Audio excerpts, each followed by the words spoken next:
Welcome back, everyone, to the Sitrep podcast, your forward operations base for all things military and historical wargaming. I am your host, Risky Knee Jim. We're back today for part 2 of Assault on Cherkasskoye, an absolute monster game played in 15mm using the Battlegroup rules by Ironfist Publishing and Plastic Soldier Company. This episode is also part of an ongoing series of wargames and discussions we'll be running throughout the summer, commemorating the 80th anniversary of the Battle of Kursk. As we discussed in part 1 of this episode, a link to part 1 is located in the description of this video. The Battle of Kursk was an absolutely huge battle fought along the Eastern Front during World War II. We discussed all the background and context for the Battle of Kursk in part 1 of this episode, so I certainly won't belabor the material here. Suffice it to say, the Germans were trying to stabilize their situation along the Eastern Front in the wake of their disastrous defeat at the Battle of Stalingrad. Now we're into the summer of 1943, and the Germans are targeting the Kursk salient. This is a bulge in the Soviet position about half the size of the state of Indiana. The German plan, basically put, is to cut off this bulge with a pair of concentric pincer attacks, cut off maybe up to 1 million Soviet soldiers, and just maybe buy the Germans a little bit of time.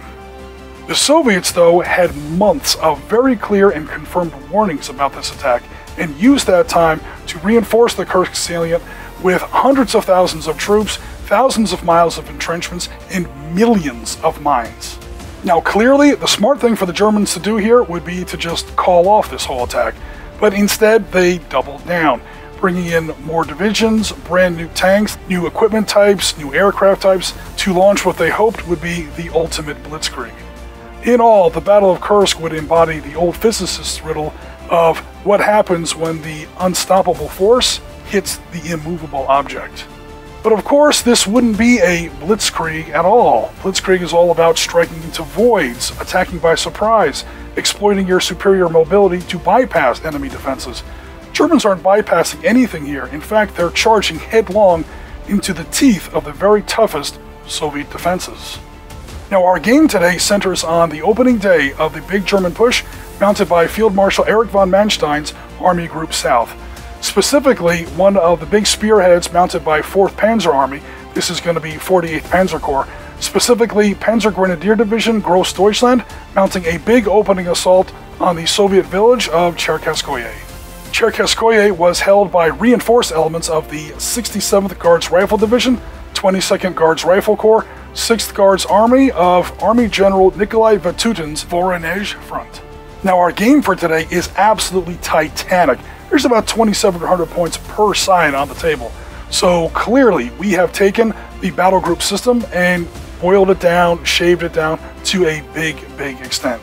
But so far what we've seen is the Germans mount a big push on their left wing, spearheaded by their Tiger tanks and, again, their brand new Panthers. As most of you know, this was the Panther's very first day in combat. It was rushed into service and had all kinds of horrendous mechanical problems, resulting in mechanical breakdowns, fires. Some Panthers just simply blew up right there on the battlefield. We do have a special rule for that, but so far for the Germans, their Panthers are actually behaving pretty well. Where the Germans are struggling a little bit is with the Soviet minefields. The tanks have pushed up well enough, but they don't want to go into those Soviet minefields. They're waiting for the German assault pioneers to come up and open up gaps in those minefields. So as the tanks try to provide some kind of covering fire, they're kind of sitting there in the open, and the tanks are also kind of sitting in the way. The Germans are also having a hell of a time spotting and hitting the Soviet targets. Again, this isn't really a tank battle, at least not yet. We're talking about Soviet anti-tank guns, and everything is entrenched. Conversely, the Soviets can see and hit the Germans easily enough. They just can't get through the armor. We're talking about 45mm anti-tank guns and 76.2mm divisional guns against Panthers, Tigers, and even the Stugs. Already we've seen the new German tank-busting Stukas show up and make a hell of a mess, but so have the Soviet Sturmovix. German off-board artillery has made a hell of a splash, but so has the Soviet Katyusha multiple-launch rocket batteries. What I'm trying to say is, this game is an absolute apocalypse. Let's go back to the footage and see if anybody's still breathing.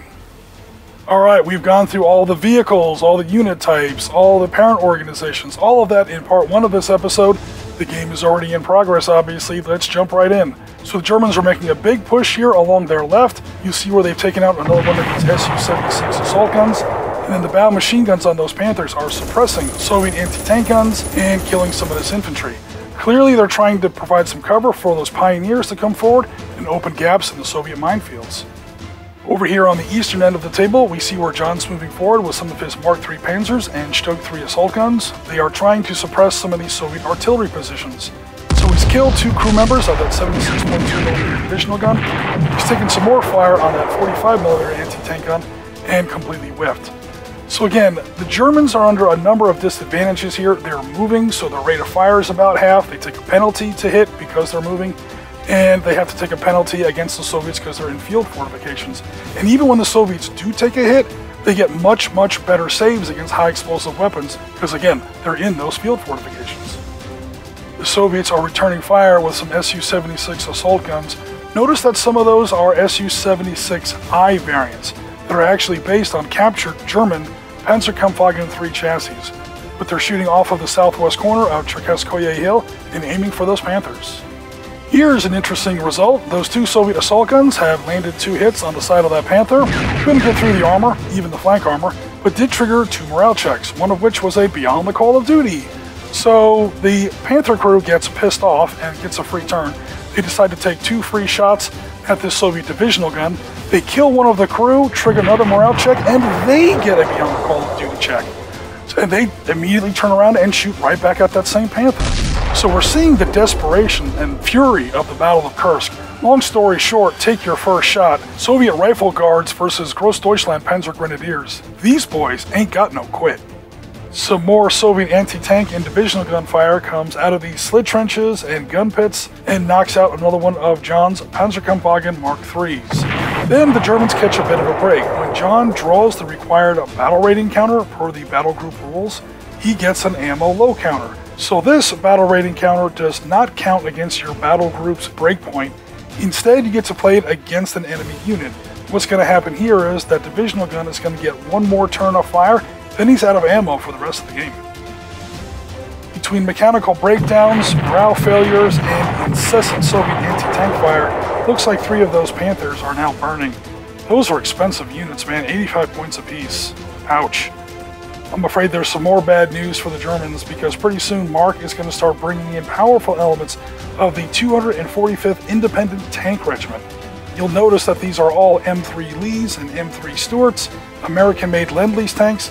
Certainly not the best in a 1943 Eastern Front tank battle, but this was the only major tank unit that the Soviets had in the Cherkasskoye area on the day in question, 5 July 1943.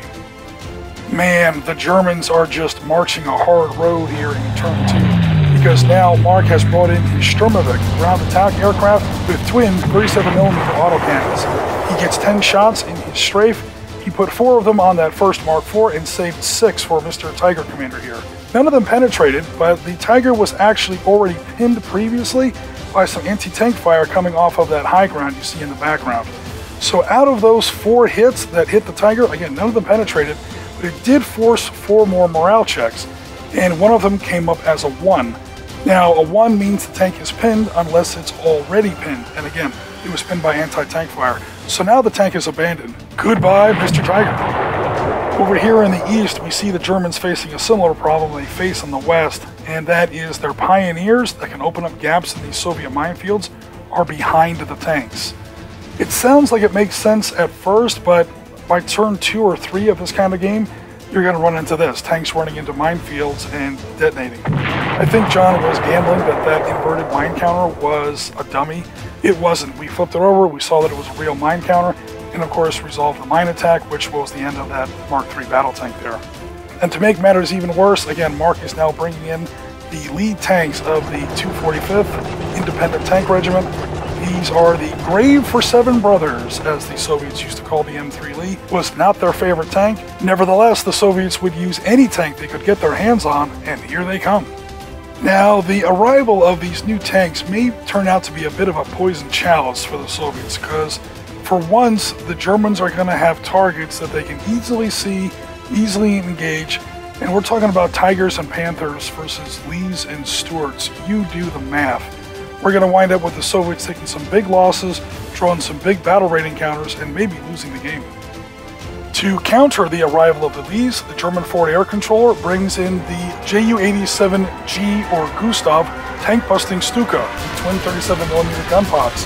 He immediately sets up a strafing attack and knocks out 2 of the Lees. Takes a little bit of ground fire, but what happens immediately after that? Those Lees open fire, knock out a German Mark IV, and when the Germans draw the required battle rating counter, they get another airstrike. So here comes the Ju-87 again, and he kills 2 more Lees. You'll notice that there are now 4 Lee tanks burning along that road. However, there have been 2 anti-aircraft volleys fired against that Stuka. He's now taken a grand total of 3 levels of damage. He's only got 4. Here comes some M3 Stuart light tanks of 245th Independent Guards Tank Regiment. And interestingly, they are not firing their main guns. They use their movement phase to come onto the table, and now their gunners are choosing to instead fire their coaxial machine guns. So bow machine guns, coax machine guns, even after I give them a little bit of cover for the Soviet field fortifications there, that German Pioneer squad still winds up taking 7 hits. This triggers the last man standing rule. It's an 8-man squad, it's 2 men per figure, and once a squad is down to its very last figure, it's considered destroyed. So the reason for the last man standing rule in Battlegroup is part of the whole battlefield psychology element that I think Battlegroup tries to bring into the game. Very, very rarely will any unit sit there and allow itself to be destroyed in detail. If you see 2 guys in your squad go down, 3, 4, 5, right, you're looking for the back door. I don't care how hard you think you are. Conversely, sometimes you'll take a hit and you'll be forced to make a morale check and you'll get a beyond the call of duty result. Your guy goes down, you get pissed off, you go into a bit of a berserker rage, and your unit gets a free turn, usually taken for a double fire order, although not always. You can also use it to withdraw. So this is just part of what I really like about Battlegroup, is how it brings in that psychological dimension to the battlefield. Some of those M3 Lees, at least the ones that survived the back-to-back Stuka airstrikes, have now taken up positions on high ground on the southwestern corner of Cherkasskoye Hill, and they're now pouring down elevated gunfire on some of John's Mark III tanks. I thought we were playing in Russia. I didn't know we had... When did the scenario switch to North Africa? We have M3 Lees shooting at Mark III specials. I mean, this looks like one of Rommel's battles in late 1942 at this point. Now, what's been going on is Mark has been rolling uncharacteristically well. On these 3 tanks here, he rolled boxcars on penetration 3 times in a row. Talk about some hot dice. But then, when he is shifting fire and he's shooting at some of these other German tanks, he just, we see here, all of a sudden his luck deserts him, and the German tank crews just start making their morale checks over and over again. So if the tank survives and it's down to the tank crew, these Grossdeutschland boys are pretty badass. Alright, these Panthers have just had it with all this Russian noise. They just lined up, opened fire, and obliterated an entire platoon of M3 Stuarts in one go. In fact, I think they killed one of those Stuarts twice. But I'm sure for the German player, it felt good. Bow machine gun fire off those Panthers then knocked out that 45mm anti-tank gun, damaged that Soviet rifle squad, did trigger a beyond the call of duty morale test, which in turn damaged some of those Pioneers. I know they look like an MG-34 team, they are an MG-34 team, but they were attached to the Pioneer platoon that was there, and so they still have the Pioneer special abilities, vis-a-vis minefields and so on. Other than that, it looks like the Soviet right is pretty much gone. I'm looking at a forward air control team, an 82mm mortar squad, and that's about it. Just about everything else is on fire or pinned or retreating. Looks like the Germans could have some of these objective points up for grabs. The Tigers don't want to let the Panthers have all the fun. They're going to get in on the action, open fire, and it looks like they're going to engage one of these M3 Lee Lend-Lease tanks. Oh boy. Alright, so we're talking about a German 88mm gun at 40 inches that's only medium range up against the riveted armor of an American-made Lend-Lease tank. Long story short, take your second shot. This is why they called the M3 Lee a grave for 7 brothers. I don't like the Lee's chances, not one bit. So the Lee is a vehicle that has fired in the open, so no observation check required. Wow, that's got to be refreshing for the Germans, who have been rolling to observe semi-concealed Soviet anti-tank guns in all these slit trenches and gun pits. Now we're talking about a tank that's 14 feet high, has already fired at him with not one but two guns. Automatic observation. It's going to be an easy chance to hit because the Tiger wasn't moving. And once it hits, believe it or not, it does not get through the armor. The guy rolls snake eyes. So that winds up being an immobilized Lee. But technically, he has survived. It does trigger a morale test though. Mark goes ahead, rolls a 3. So that Lee is okay. But yeah, it's immobilized for the rest of the game. Meanwhile, the other Tiger is going to engage a nearby M3 Stuart. With a 4, he does score 1 hit. They don't have the best choice of targets. There's a lot of cover in the way. But suffice it to say that that Stuart right there is out of gas. Finally, some of the German pioneers are making a go at the Soviet minefields. Again, that MG-34 team was part of a pioneer platoon. We are counting them as pioneers for purposes of this scenario. And he rolls a 4, which is a success. So that is going to be 1 cleared minefield counter. Awesome. Now you'll notice that there are more than 10 inches between those two minefield counters, so there's a very, very narrow channel there through which German armor can progress. Again, minefield counters have a 5-inch attack radius. He's within 5 inches of going after another minefield counter with his second action, but unfortunately he rolls a 2 and fails. Starting off on turn 4, the first thing the German players are going to do is, surprise, surprise, reactivate their last surviving pioneers over here on their left wing. So they move forward 5 inches, they succeed with a battlefield engineering roll, and they remove the minefield counter that was there. Apologies, I took it off too fast for the camera. But there is now definitely a nice broad lane through which German armor can advance towards some of those Soviet-held objective points. So the German players are going to move forward with some of their Stugs, a single move, and they're going to engage that last Soviet anti-tank gun over there. Okay, so 1 is a miss, that 6 is definitely a hit, and that's going to be a 4 dice at 4 up for an HE shell at 75 millimeters. 2 hits, that's going to give Mark 2 saves. He saves 1, fails 1, so that is 1 figure removed from that crew. He then's got to make a morale check to see if that gun crew routes or anything. Okay, the gun crew's fine. Alright, so the Germans have taken 1 objective point. They clearly control, there's no Soviet units nearby, except, oh no, it's the Soviets' secret weapon, the bomb dogs. I promised everybody in part 1 we were going to see some Soviet mine dogs here on our table. Now, Soviet mine dogs are one of those units that I actually kind of hate. That's one of those things that people read about or they watch on some cheesy YouTube, air quotes, history documentary, and everybody thinks that these things were all over the place. They were used constantly on all fronts. They were very, very, very rarely used because they did not work.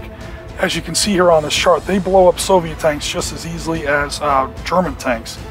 However, Cherkasskoye, 5 July 1943, 67th Guards Rifle Division was one place where they actually were used.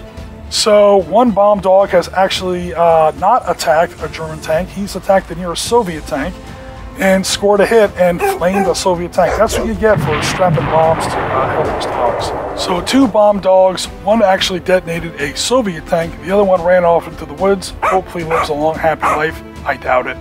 But that's the result of that. Soviet anti-tank guns now return fire on the Stugs, who have just parked on the objective. They have a little bit of a penalty for shooting through their own field works there. Those Czech hedgehogs are going to break up the line of sight just a little. But he has nevertheless scored 2 hits and triggered 2 morale checks because he couldn't get through the Stug's armor. And looks like the Germans have made them both easily with 5s. So once again, the Stugs have stood tall. And that's pretty much going to wrap up the game. We've been at it now for 8 hours. 2 of our German players have gone home for the day. And to be honest, that's fine because they're pretty much busted on battle rating counters anyway. I don't think there's really a mathematical way that they could turn the game around at this point. So at the moment, I'm just pushing a little bit of plastic here, trying to see if there might have been a conceivable way if the German pioneers who were in those half tracks might have been able to open up a little bit more of a minefield lane, go across that wheat field. Doesn't really look like it. Meanwhile, before they left, the German players did manage to knock out 2 more Soviet units. But when we draw the battle rating counters for the Soviets, he winds up with a free airstrike. So, oh man, come on, dude. Talk about kicking a man when he's down. Here comes the Sturmovik, and he's going to open fire on some more German armor. And of course, the German flag vehicle has been burning for quite some time. So, yeah, pretty confident we can call this a Soviet win. Look at that table. Every one of those smoke markers is a burning vehicle or artillery piece. Holy crap. Just for fun, Mark wants to resolve that airstrike that he lucked into with that battle rating counter draw we showed a second ago. Even though the game has already been declared and the German players have gone home for the night, hey, he might as well. He earned it, and as far as I'm concerned, might as well get the airstrike on camera. So this is the Sturmovik variant that dispensed with any rockets or bombs in favor of just two 37mm heavy automatic cannon. And what he's doing here is setting up a strafing run on those two Stugs in the wheat field. Now ideally he would go for rear armor, but he's going after the side armor here because targets in the strafing attack kind of have to be in a line, and those Stugs are more or less running side by side. But even against the side armor, he did manage to kill at least one of the Stugs, if not two of them. Either way, it's going to force another battle rating counter draw for the Germans. And yeah, if they weren't busted already as far as battle rating counters go, they certainly are now. I should mention that this is a platoon play game, because look at the size of this table. So we only drew a battle rating counter for every 3 units destroyed instead of the usual where it's for every unit destroyed. Otherwise the battle rating for the game would be in the hundreds and we'd be here till Christmas. But that's the table, that's our result. Holy mackerel, was that a battle. Alright guys, there you have it. Our first big game in our Battle of Kursk series is officially in the books.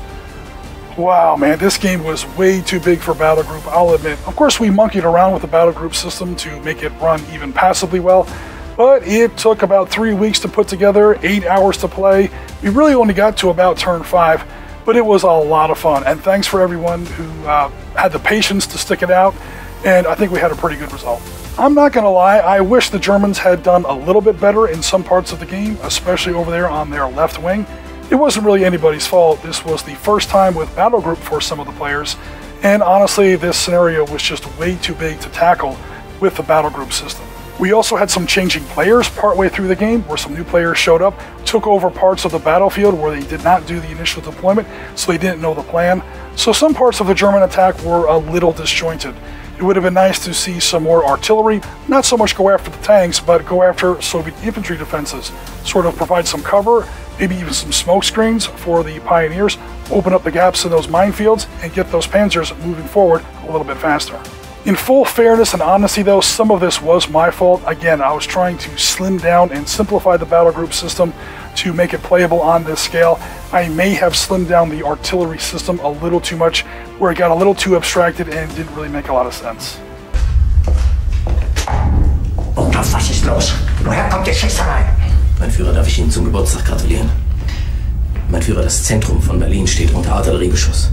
Granaten sind in dichter Folge am Brandenburger Tor, am Reichstag und bis hin zum Bahnhof Friedrichstraße eingeschlagen. Von wo kommt der Beschuss? Mein Führer, wir haben noch keine Meldung. Ich spreche gerade mit Koller. Koller, geben Sie mir Koller. Koller. Sie wissen, dass Berlin unter Artilleriefeuer liegt? Nein. Ja, sagen Sie. But the Germans did wind up taking one objective point. They have a second one under contest, so 1.5 out of 5 isn't great. Historically, Grossdeutschland Panzergrenadier Division did wind up taking all of Cherkasskoye, so because they failed to live up to the historical victory conditions, we're going to go ahead and call this a German defeat and a well-fought Soviet win. But that's where we're going to leave it for today, folks. Thanks very much for watching. Please remember to like, comment, and subscribe if you enjoyed this content. Please remember to hit that notification bell, and again, watch this space for a lot more Kursk and Sicily 80th anniversary content going forward. Also, please consider joining the Sitrep Podcast Discord. There is an auto-accept invitation link to our Discord in the description of this video. Hit the link, join our community, see what everybody's up to on the hobby table, and better yet, show us what's happening on your hobby table.